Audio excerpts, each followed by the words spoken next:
My daughter asked me if I loved her right before she told me she didn't want me to be at her wedding. I have replayed that moment more times than I can count. Not because it broke me, because it told me everything I needed to know about what had been happening inside my daughter's heart and who had been working on it. My name is Gloria Mensa. I am a senior nurse. I have spent 31 years learning how to stay calm when everything around me is falling apart. Please subscribe and let me know where you're watching from. It helps me knowing how far my story goes, and hit that like button too. That Tuesday evening, I needed every one of those years. Simone chose the restaurant, the kind of place where the lighting is soft and the portions are small and everything costs more than it should. We were seated by 7. Derek was across from me, Simone between us. For the first 20 minutes, it was ordinary enough.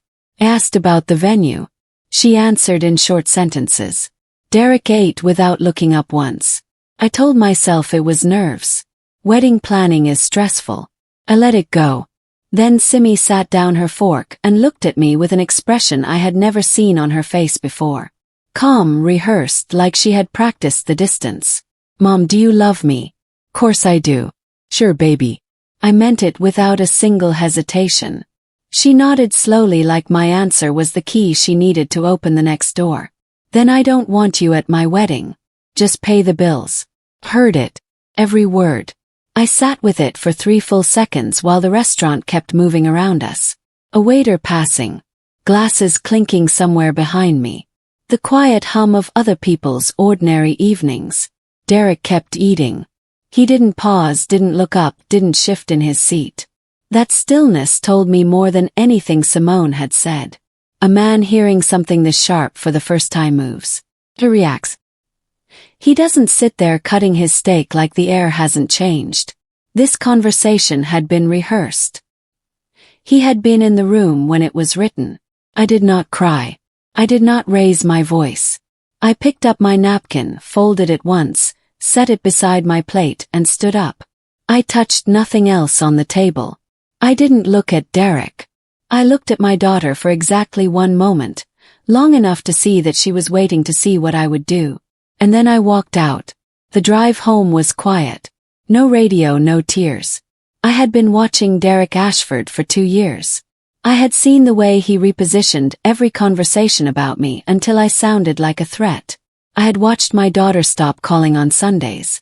I had tried twice to speak to her directly, and twice she had chosen him over the truth. I had already decided before I sat down that whatever happened at that table would be the last time I reacted instead of moved. He wanted me humiliated and silent. He had miscalculated on both. I would pay for the wedding, not because he won, because I had already made a decision that required him to believe he had. I pulled into my driveway, turned off the engine, and sat in the dark. I wasn't angry. I was ready. And I had already begun. The dinner didn't start at the restaurant. It started 6 months earlier on a Tuesday morning when a stranger found me through my daughter's Instagram page. I was on my lunch break at the hospital when the message came in. I almost ignored it. The account had no profile photo, barely any followers, and a name I didn't recognize. But the first line stopped me cold. I know Derek Ashford, and I think you need to know what I know. Her name doesn't matter for this story. I will call her the woman who found me. Her name was Priya Okafor. She had been involved with Derek in Atlanta for nearly 2 years. Serious enough to meet family. Serious enough to believe they had a future. She had also worked as a vendor connected to the company where Derek handled procurement. Before she contacted me, she spent months debating whether she should. She told me that herself later. At first she tried to move on. Then she saw Simi's engagement photos online and recognized Derek immediately. She said she stared at the pictures for 2 days before finally messaging me because she couldn't watch another woman walk into the same situation without at least trying to warn someone. What she sent wasn't gossip. It was documentation, emails, bid records, internal messages, evidence that Derek had been steering contracts toward vendors who paid him privately. When the company began quietly reviewing irregularities, Derek negotiated a resignation before the investigation fully matured. He relocated to North Carolina, and the matter faded before becoming public. Priya was left holding records nobody wanted anymore. I did not believe everything immediately.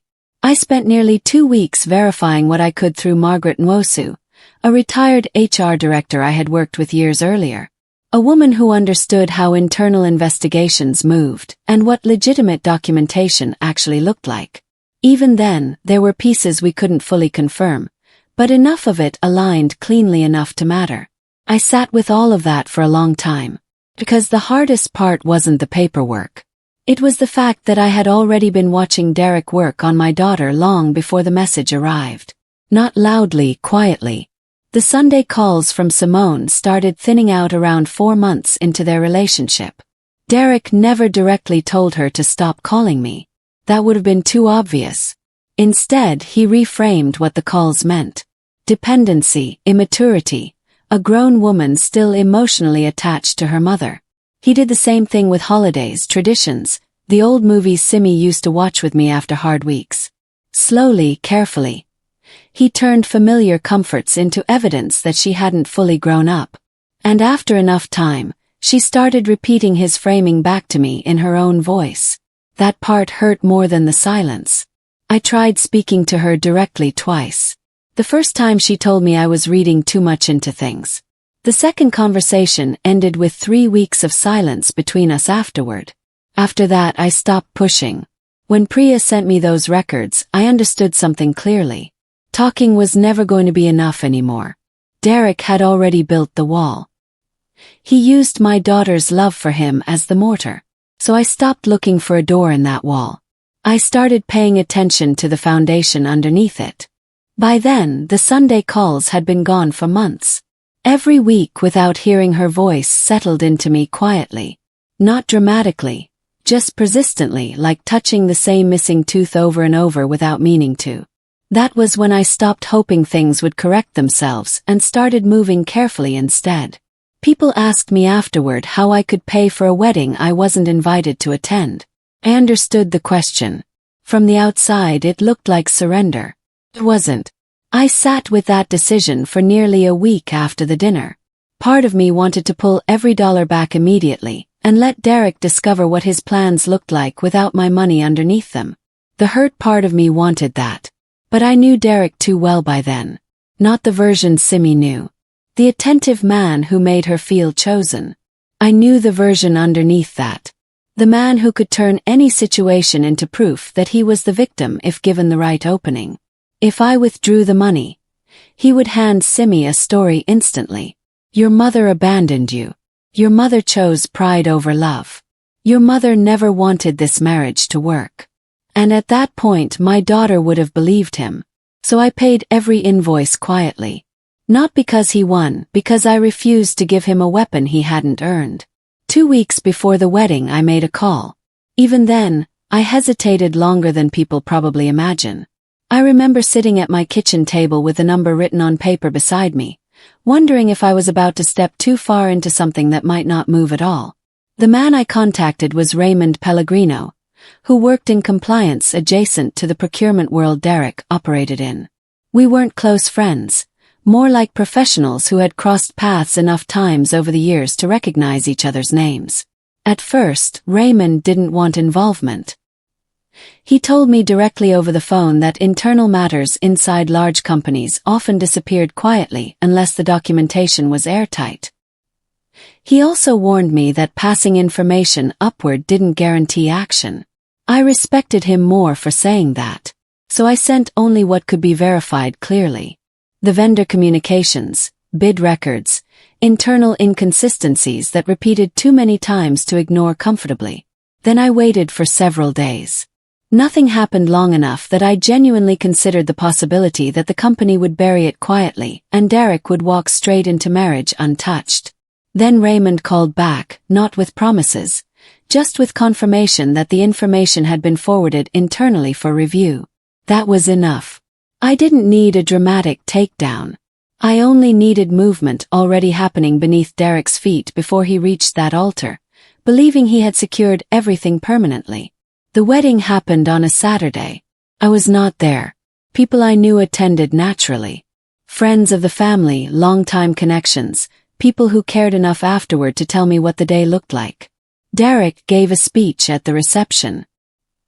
He thanked everyone for celebrating what he had built and provided for his new wife.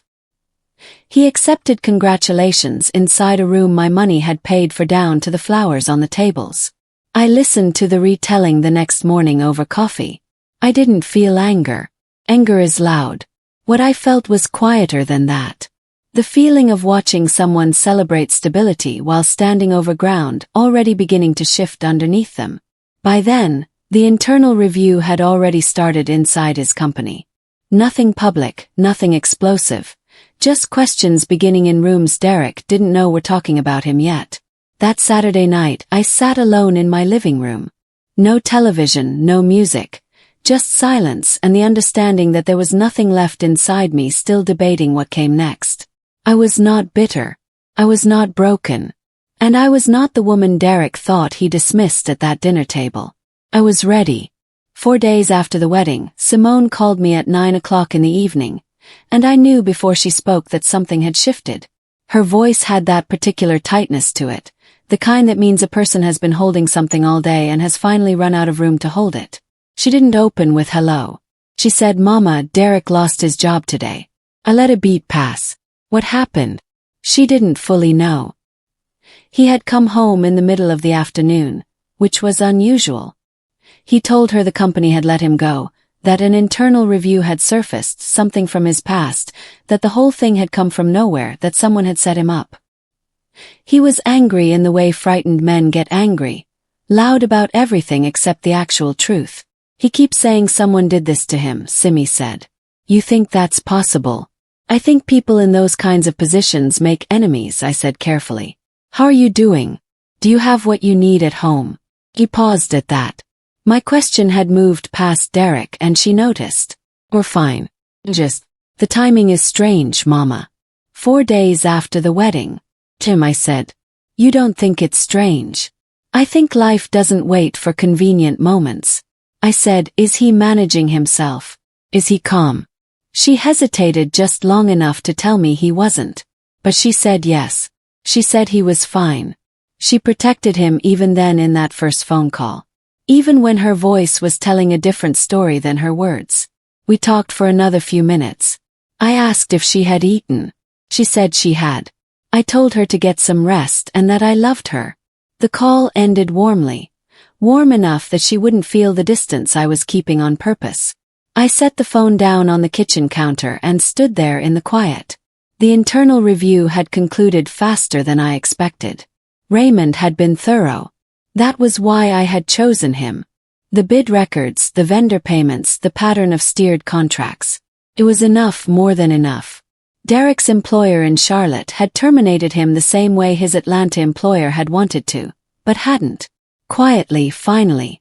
And without room to negotiate his way out this time. He had told Simone someone set him up. He was not wrong. He simply had no idea where to look because he had never considered that the woman he dismissed from that restaurant table was the kind of woman who moved before she spoke. I had not placed this domino the night of the dinner. I had not placed it the night of the wedding. I had placed it the day Priya found me in my inbox on a Tuesday lunch break. The day I stopped talking and started moving. Everything between that moment and this phone call had been nothing but timing. Derek was sitting somewhere in that apartment right now, building a list of enemies in his head. Former colleagues, rivals, someone from Atlanta who had finally come for him. He was thinking in every direction. He never once looked behind him. That was always going to be his mistake. Men like Derek spend so much energy managing what is in front of them that they forget to account for what they left in their wake. The first domino was down. I washed my cup, turned off the kitchen light and went to bed. There was more to do, and I was not in any hurry. 10 days after the wedding, my daughter called me from a bathroom. I knew because of the acoustics, that hollow echo of tile and closed doors. I had heard it years earlier when she was 16 and trying not to let her friends hear her cry. Now at 31 she was doing the same thing, finding the smallest room in the apartment so Derek wouldn't hear her reaching for me. She didn't begin with the real problem. She talked around it first. A bill that arrived that morning. A missed phone call Derek wouldn't explain. The strange feeling that had settled over the apartment since he stopped going to work every day. I let her circle it. Eventually the truth came out in pieces. Their savings were moving faster than she expected. Derek kept insisting opportunities were coming, but his confidence no longer matched the way he looked when he thought she wasn't paying attention. He stayed awake at night, snapped at her over small things, apologized afterward in ways that somehow felt more unsettling than the anger itself. She talked for a long time. I listened. When she finally went quiet, I waited one more second before speaking. "Oh baby," I said softly. "I just got started." The words came out colder than I intended. I felt it immediately. The silence afterward stretched long enough for me to count it. 4 seconds. 5. "What does that mean?" she asked finally. Her voice had changed. Not just tired anymore. Alert. Means what it sounds like. Now the word came tight. "Did you have something to do with this?" There it was. Not fully formed suspicion yet, but close enough to touch. I leaned back against the headboard and closed my eyes for a moment before answering. "I told you before the wedding that Derek wasn't who he pretended to be." "That's not what I asked." "No," I said quietly. "It isn't." Another silence. I could hear her breathing through the phone, fast, controlled, trying not to become emotional before she understood what emotion she was even feeling. Part of her already knew. I think that was what frightened her most. "I love you," I said. "That has never changed." "That is not an answer either. It's the only one I can give you tonight." She pulled in a breath sharp enough for me to hear the frustration inside it. Then she said she didn't know why she still called me sometimes. That every conversation with me lately left her feeling more unsettled than comforted. Her voice cracked once on the word unsettled and she corrected it quickly. I didn't defend myself. There was nothing useful in defending myself. "Everything happening right now started before the wedding," I said carefully. "Long before that dinner table. That's all I'm going to tell you." The line went quiet again. This time the silence felt different. Thinking silence, the kind where someone is replaying old conversations in real time and discovering new meanings inside them. I knew she was remembering the restaurant now. The folded napkin, the calm way I walked out, the fact that I never argued once. "What did he do?" she asked suddenly. Not "what did you do?" What did he do that mattered? I looked toward the dark bedroom window. "Eat something tonight," I said softly. "Try to sleep. Love you." She didn't say it back, but she also didn't argue again. She hung up quietly. I sat there holding the phone for a moment after the call ended. Not with regret exactly, more with the understanding that somewhere inside all of this, my daughter was still the person I had been trying to reach. Derek was somewhere on the other side of that bathroom door, still building theories in every direction except the correct one. He thought the worst had already happened. He had no idea the real collapse had only just started. The first envelope arrived on a Wednesday. Simi called me about it without calling it what it was. She said a credit statement had come in her name for an account she didn't recognize.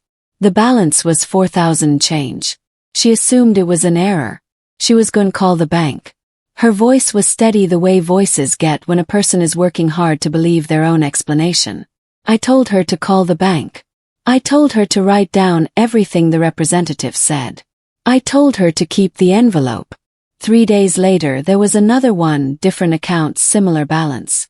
Then a loan statement, a personal loan taken out 6 weeks before the wedding. Both their names on it, a balance she had never seen or signed for in any moment she could remember. She confronted Derek. She told me about it afterward in pieces. The way you describe something your mind is still trying to organize. She had asked him directly, "Whose accounts are these? When did you take this loan? Why is my name on something I never agreed to?" He had answered her. Technically.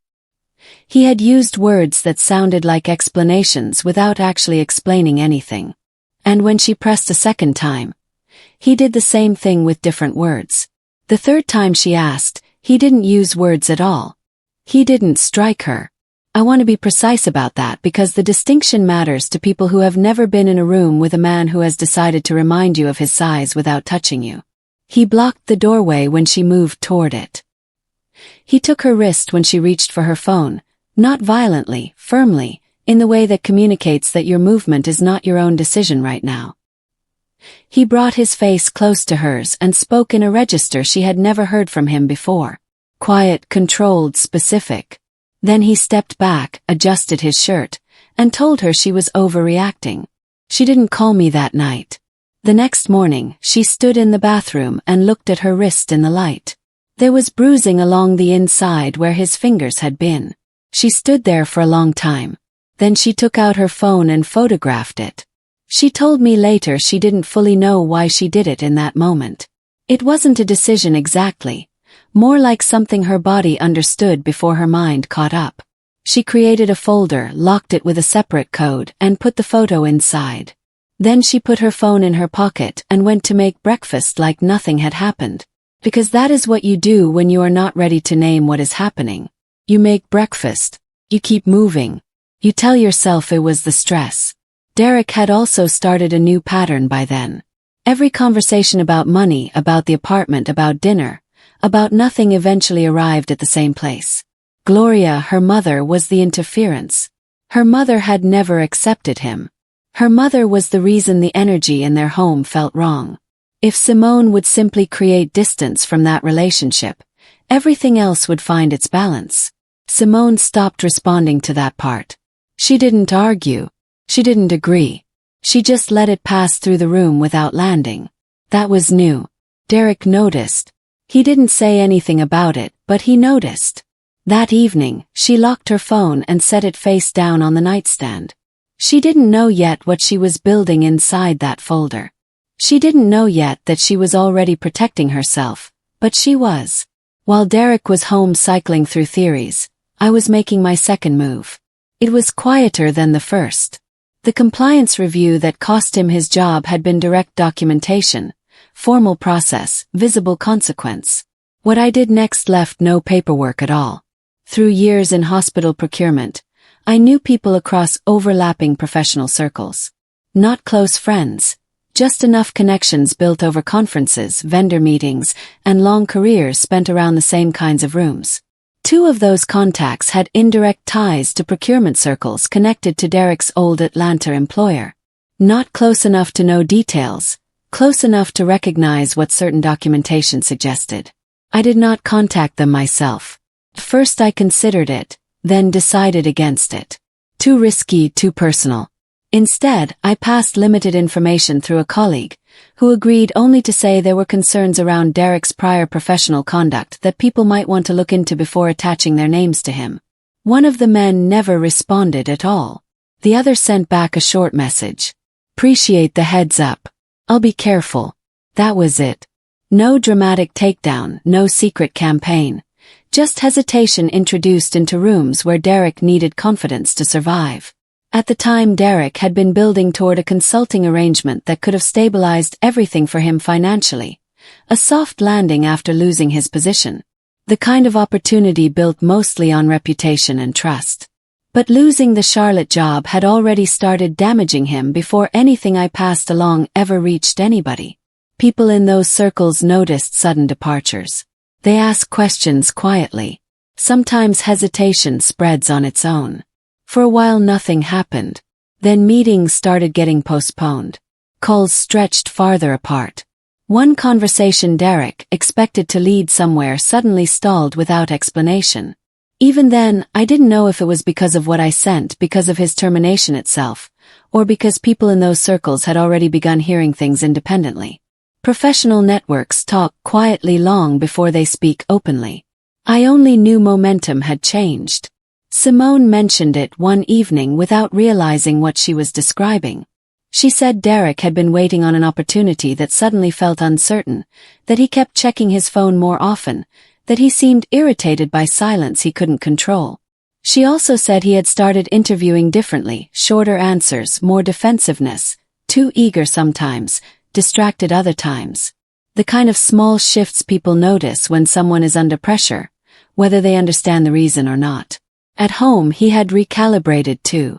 The wrist incident had been a loss of control, and Derek was not careless enough to repeat visible mistakes quickly. What replaced it was subtler.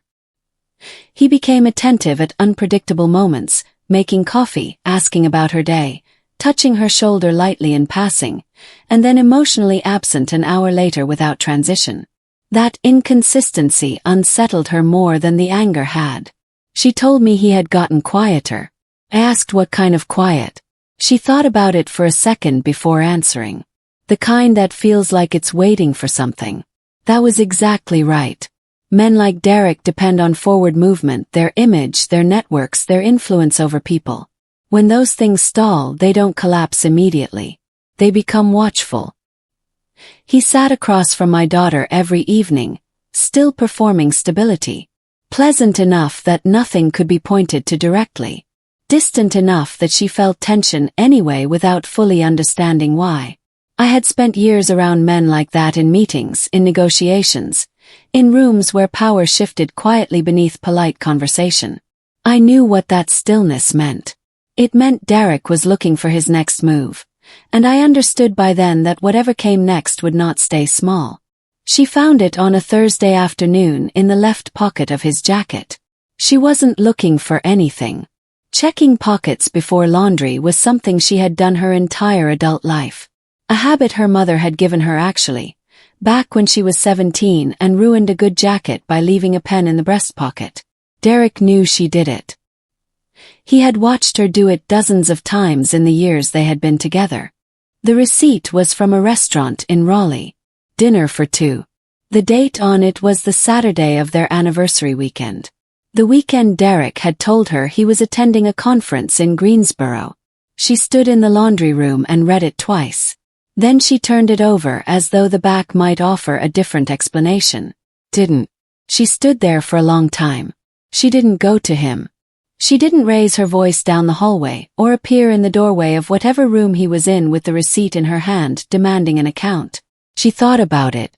She felt the pull of it, that particular anger that wants to move immediately, that wants the confrontation to happen right now while the feeling is hot enough to carry her through it.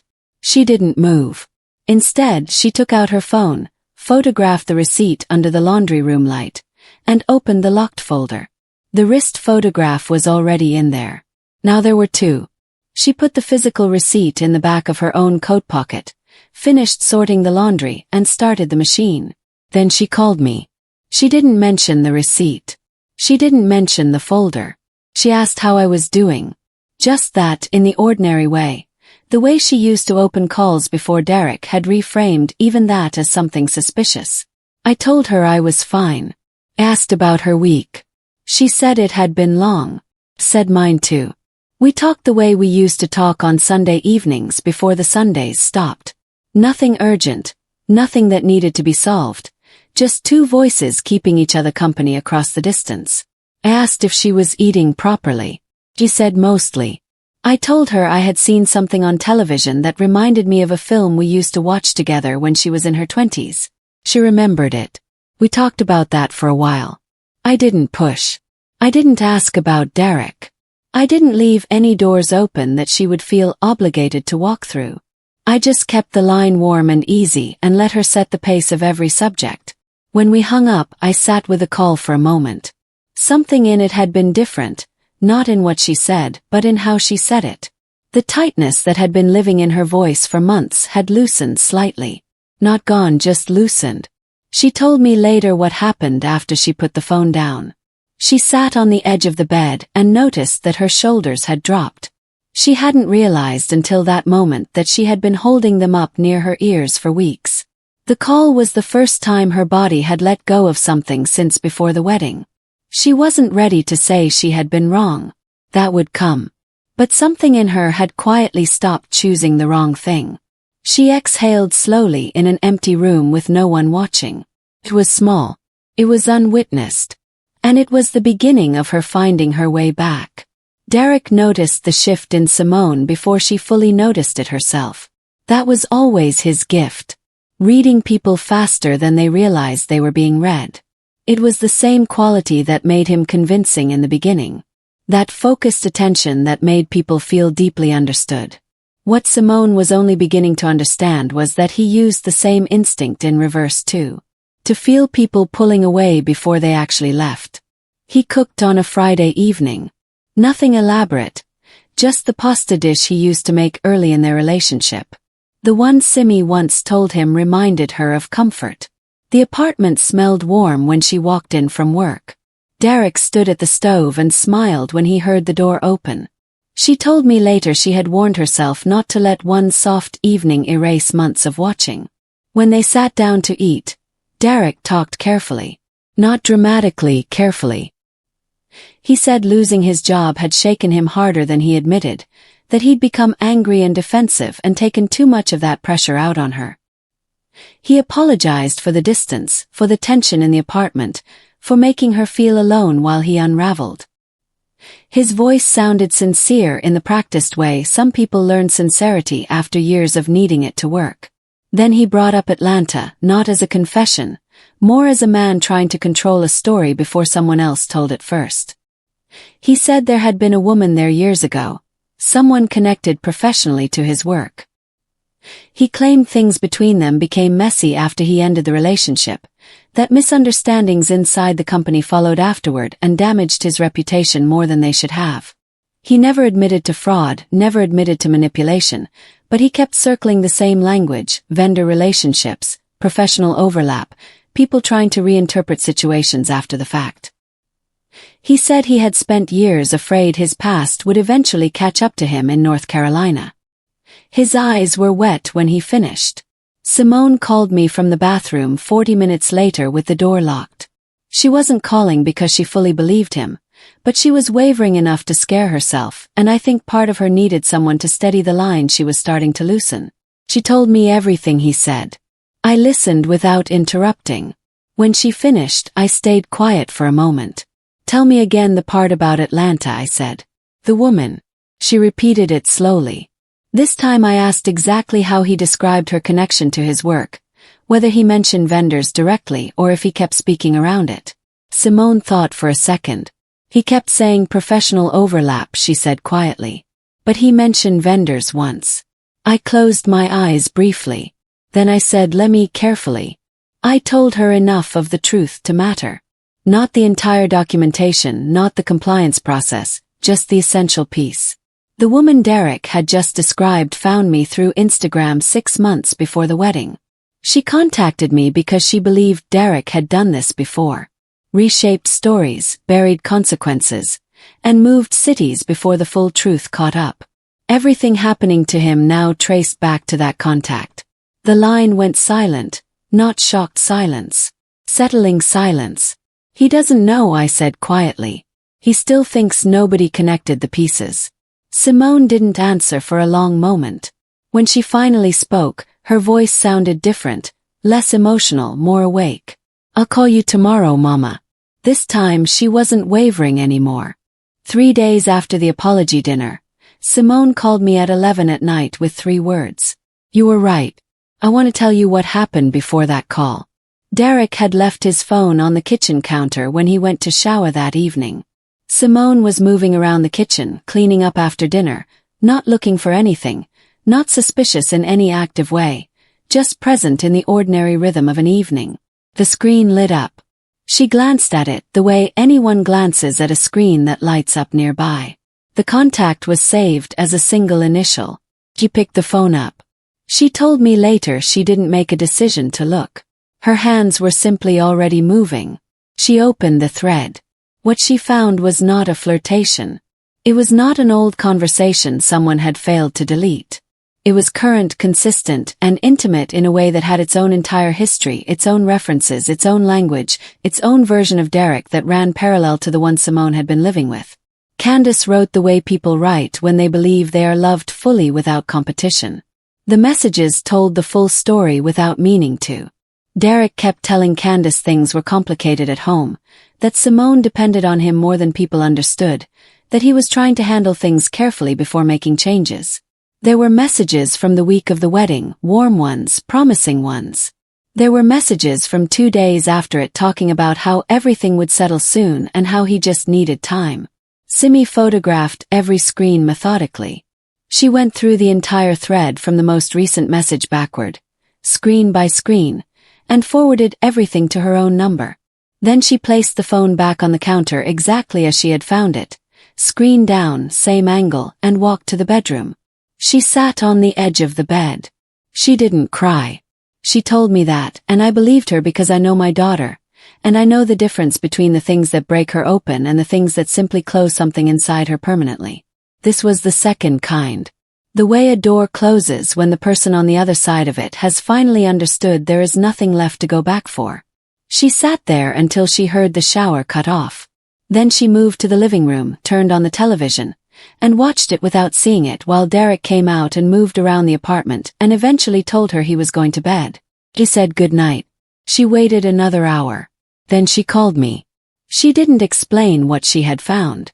She didn't go through the messages or describe Candace or recount the details of what Derek had said. She just said it. You were right. 3 words carrying the full weight of 2 years. I didn't say I told you so. There was nothing in me that wanted to. I didn't ask her for details or push her toward anything in that moment. I said, okay, baby. Now we move. She exhaled long and slow, like something she had been carrying for a long time had just been set down on my end of the line instead of hers. I had been ready for this call since the night of the dinner. I had known it was coming. I had known because I knew Derek, and I knew what men like him always eventually leave behind them. The question was never if. It was only ever when. Now I knew. We planned it across 4 days and phone calls that never lasted more than 10 minutes. Short calls were safer. Derek monitored duration without appearing to. She had noticed it months ago. The way his attention sharpened when she came off a long call. The questions that followed disguised as casual conversation. 10 minutes gave him nothing to work with. 10 minutes was just a daughter checking in on her mother. Derek still kept a Thursday networking meeting. No income, no prospects, no real reason to attend, but he went every week without fail because the meeting was one of the last places where people still treated him like the man he used to be. Pride is expensive that way.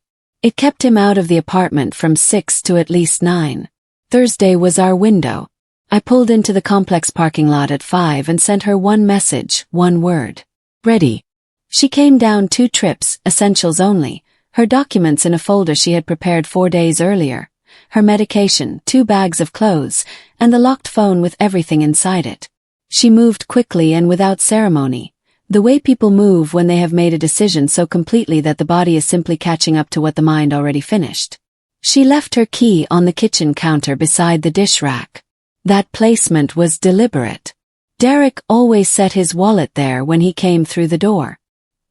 He would come home, set his wallet down, and his hand would land next to her key before he understood what he was seeing. That moment of ordinary habit interrupted by the thing that ended everything. That was what she chose to leave him with.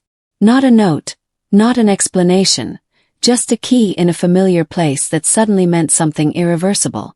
He called 18 times between 9:15 and midnight. Simone was in her childhood room with the phone face down on the nightstand. She didn't answer once. She told me later she'd expected it to be harder, that the sound of his name on the screen would pull at something. Didn't. She said it felt like watching someone knock on a door to a house they no longer had the address to. He stayed up. I made tea I didn't particularly want and sat in the kitchen where I could hear both the front door and the hallway to her room. Not because I expected anything, just because it was her first night and I was her mother and sitting up was the only thing left I could do for her that evening. Around 1 o'clock in the morning the calls stopped. The apartment went fully quiet. I walked to her doorway and stood there for a moment. She was asleep, not collapsed, not curled into herself the way people sleep when grief has overwhelmed them. Just resting, flat on her back, one arm at her side, breathing in the slow, even rhythm of someone whose body has finally been given permission to stop performing. She had been performing safety for so long, arranging her face, managing her reactions, calculating every word before it left her mouth. All of it. Every day of it. Exhausting in the way that only becomes visible once it stops. I went back to the kitchen, finished the tea, watched the door. It was not victory. Not yet. There was more coming and I knew it. But it was the first real night of something that felt like the beginning of it.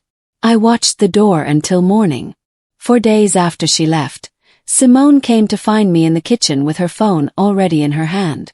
She didn't say anything at first. She sat across from me at the table, placed the phone face down between us, and stared at it for a moment before turning it over and sliding it toward me. I read the message once, then again. Derek had found what he believed was his last piece of leverage. Private photographs Simone had shared with him during the relationship, the kind people share when they believe they are safe with someone. His message was short, controlled, and carefully written to land exactly where he wanted it to. Come back or he would release them. He named two people specifically, a cousin and a woman Simi worked with. He wanted her imagining the fallout before anything had even happened. I set the phone down and looked at my daughter. She was holding herself very still. The shame had arrived before the anger, not guilt. Simone had nothing to feel guilty about. But the humiliation of realizing someone you trusted had quietly catalogued your vulnerability as future ammunition. She almost hadn't shown me the message. She admitted that after a while. Even now, there were things difficult to place in front of your mother. She had sat upstairs with the phone for nearly 2 hours before coming down. I was glad she did. Has he sent anything yet? Yes. She shook her head. She had already checked with both people he mentioned. Nothing had been sent. That mattered. Men like Derek often wanted compliance more than destruction. Once those photographs were released, he lost control of the threat. Right now, he was still trying to frighten her back into position. That was the window. Good, I said quietly. Then we still have time to move correctly. She looked at me carefully after that sentence. Not suspicious exactly, more aware. Like she was beginning to understand that some of the calm she'd mistaken for passiveness these past months had actually been preparation. I picked up my phone and stepped into the hallway. The truth is, I did not already have the perfect contact waiting.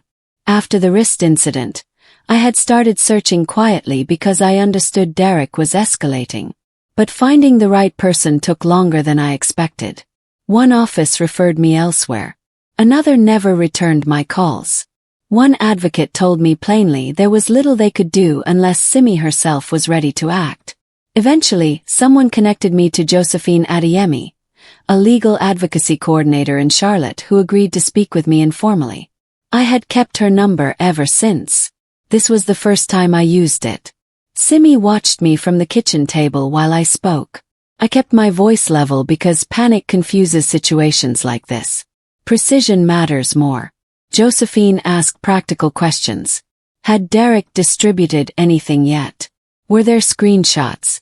Were there prior incidents documenting intimidation? Could Simi safely access her accounts and devices?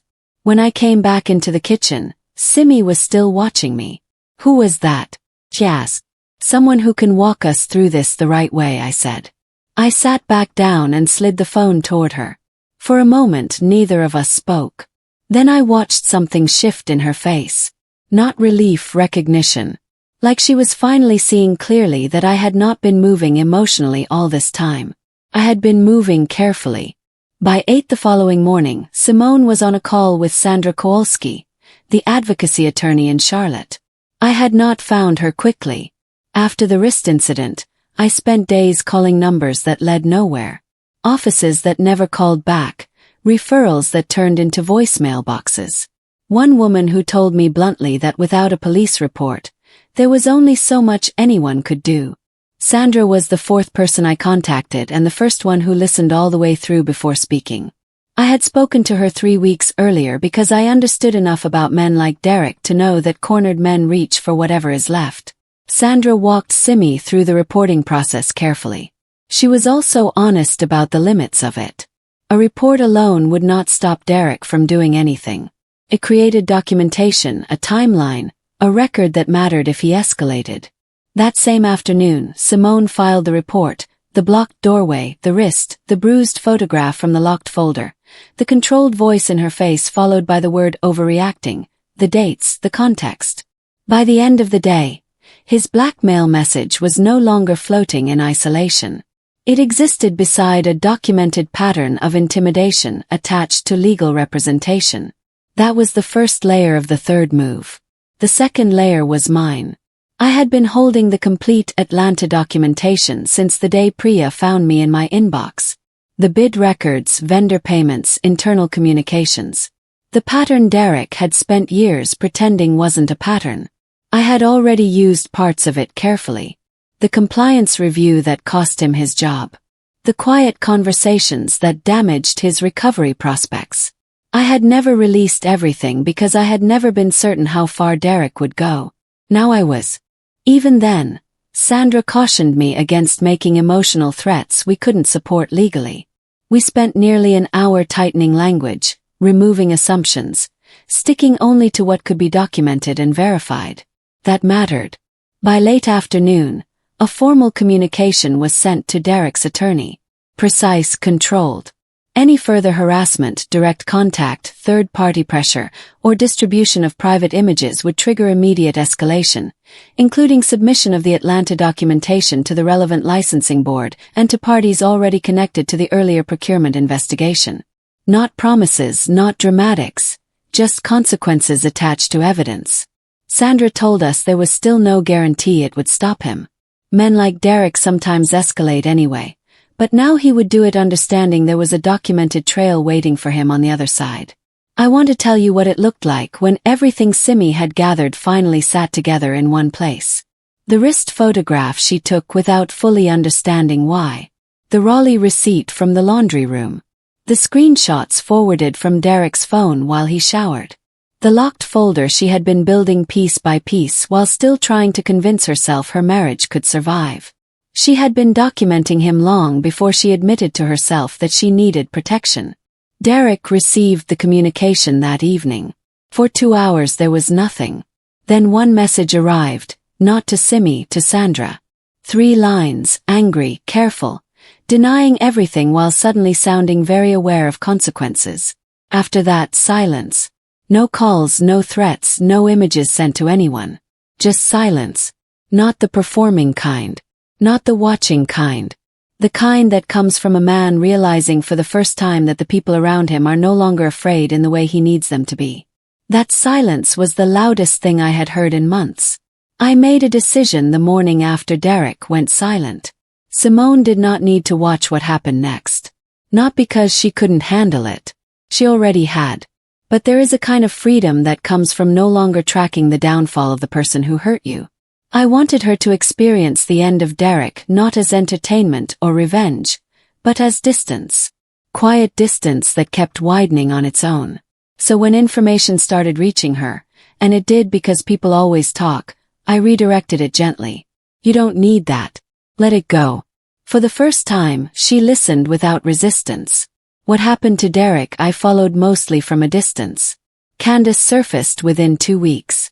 She had genuinely believed she was the real future, the woman Derek planned to build with once he was free of the marriage he kept describing as temporary. When she realized the wedding had happened while he was still making promises to her, she reacted badly, publicly enough that people around them started connecting pieces Derek had spent years keeping separated. Not everyone immediately believed it. That mattered. One former colleague defended him at first. Another said the Atlanta situation had probably been exaggerated. But then more details surfaced. Screenshots, dates that lined up too cleanly. Stories from people who had quietly stopped trusting him long before any of this became visible. That was how the shift really happened. Not all at once, not dramatically. Confidence in him simply started thinning out room by room. Calls stopped being returned. Networking meetings became uncomfortable. One consulting conversation he had been trying to revive disappeared after 2 postponed meetings and a final email that never received a reply. A month later, he left Charlotte entirely. Not publicly, not dramatically. One of the mutual contacts Simone used to work with mentioned hearing. He had taken a temporary position outside the city through someone who barely knew him. Smaller company, lower pay, no real standing attached to it. The Atlanta documentation sitting in Sandra's possession complicated everything further. Nobody wanted to step into business with a man carrying unresolved procurement allegations and active legal pressure around harassment and blackmail threats. North Carolina had been his clean start because nobody there knew what happened in Atlanta. Now enough people did. He still wasn't ruined overnight. I want to be honest about that. Men like Derek rarely collapse in one cinematic moment. They shrink gradually. Opportunities narrow. Rooms cool toward them. The version of themselves they built stops working as effectively as it used to. That was what was happening to him. Pieces still reached Simone. Sometimes a mutual contact mentioning he'd moved out of the apartment. Someone at work casually asking if the rumors were true. Once a message from an unknown number that simply read. He did the same thing to her too. Each time she came to me, I answered the same way. You don't need that. Let it go. One evening, she sat across from me at the kitchen table and said quietly, "Mama, I don't feel anything." I thought I would feel something by now. She wasn't upset by it, just surprised. I looked at her for a moment. "That's not nothing," I said. "That's peace starting." She sat with that quietly, then nodded once like something had settled into place inside her. Later that night I passed her bedroom doorway. She was standing at the window of her childhood room. Not crying, not staring at her phone, not replaying old messages or searching for updates about Derek. Just standing there in the quiet in a house where nobody was monitoring her tone. Nobody recalculating her emotions for leverage. Nobody waiting for her to become smaller so they could feel larger. Just quiet. Kept walking. She didn't need me in that moment. That was the point. I came downstairs on a Sunday morning and my daughter had made my coffee. It was such a small thing.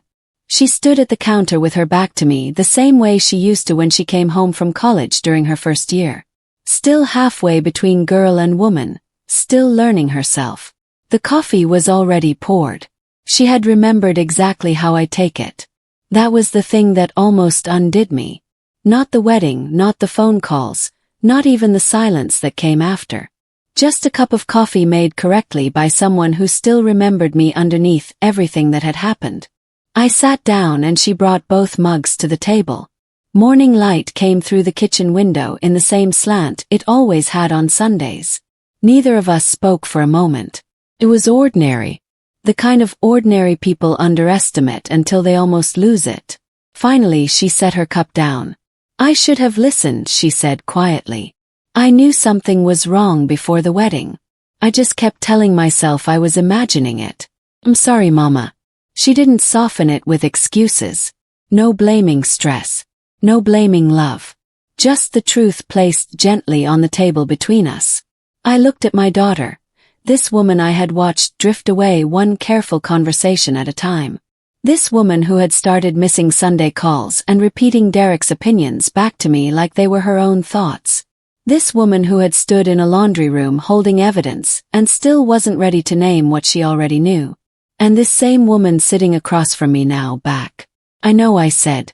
"And you don't have to keep punishing yourself for it." Her eyes lifted at that. I think part of her expected me to want more suffering from her, more apology, more guilt to balance what had happened between us. But that was never what I wanted.